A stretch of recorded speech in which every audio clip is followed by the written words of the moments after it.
Regardez les poussées pense, comme vous déjà, aux vacances d'été, mais aussi à la prochaine année scolaire, car évidemment, nous voulons garder notre jardin aussi beau et goûteux. On va semer des légumes d'automne, car nous en avons besoin à partir de septembre. Vous dites qu'il n'y a pas de place, alors on va en créer.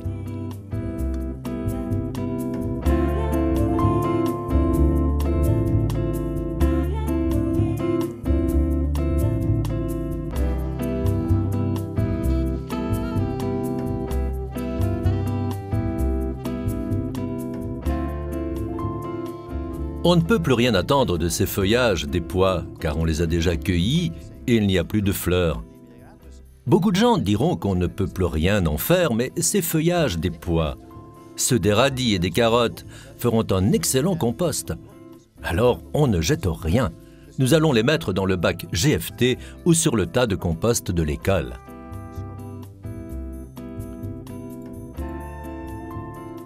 Voilà, les petites parcelles sont à nouveau propres.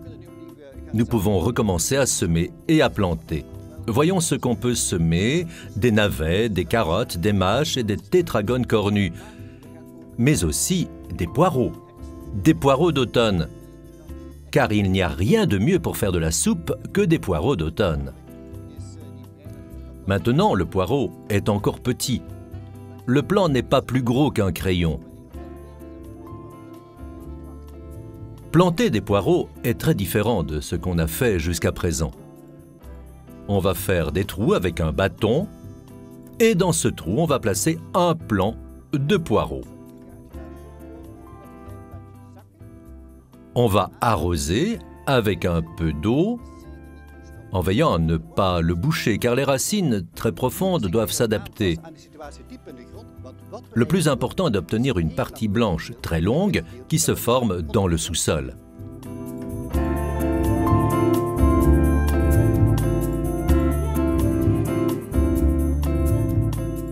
Vous avez tous réussi l'examen semé. Alors, semer ces navets, ces carottes et ces mâches est pour vous un jeu d'enfant. Mais je voudrais seulement vous donner un petit conseil pour cette tétragone cornue. On a déjà parlé de triplettes, mais ici on a des quadruplettes. Les graines de tétragone cornue sont très dures. Les semer comme ça ne sert à rien. Nous devons les tremper dans l'eau. On va donc les laisser tremper pendant 24 heures.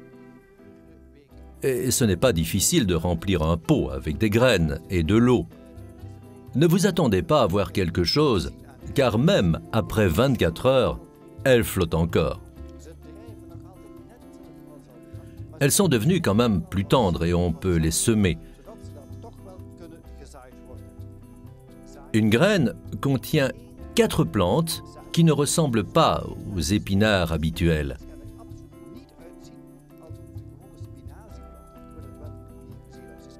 Cet épinard va atteindre 1 mètre de hauteur et 1 mètre de largeur. Voilà pourquoi on va les semer dans le bac arrière à droite. Une graine sera suffisante pour notre jardin de 1 mètre carré et comme on en a beaucoup plus, on pourra les semer dans des pots pour que nous puissions les reprendre à la maison. J'ai encore une idée. Si aujourd'hui on semait encore quelque chose pour en profiter déjà la semaine prochaine, du cresson. Semé il y a une semaine est déjà prêt à être coupé pour en mettre dans un sandwich ou sur une assiette. C'est vif et très goûteux. Semer du cresson n'est pas plus difficile. Il suffit d'épandre les graines un peu plus épais dans un pot, les couvrir de terreau, donner un peu d'eau, attendre et après 2 jours, on le voit déjà pousser. Les graines du cresson à le noix sont si faciles qu'on peut les semer dans une serviette en papier et on peut en faire des lettres ou des dessins et c'est très amusant.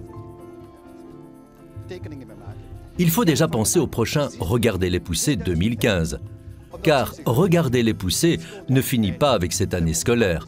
N'oubliez pas qu'on a déjà semé pour l'automne prochain. Alors, en 2015, on va poursuivre Regardez les poussées. Continuez à nous regarder et à écouter nos messages en vidéo. consulter le site web et n'oubliez pas notre blog qui relate les différentes expériences de jardinage. Vous pouvez aussi les partager afin d'inciter d'autres écoles à participer à Regarder les pousser.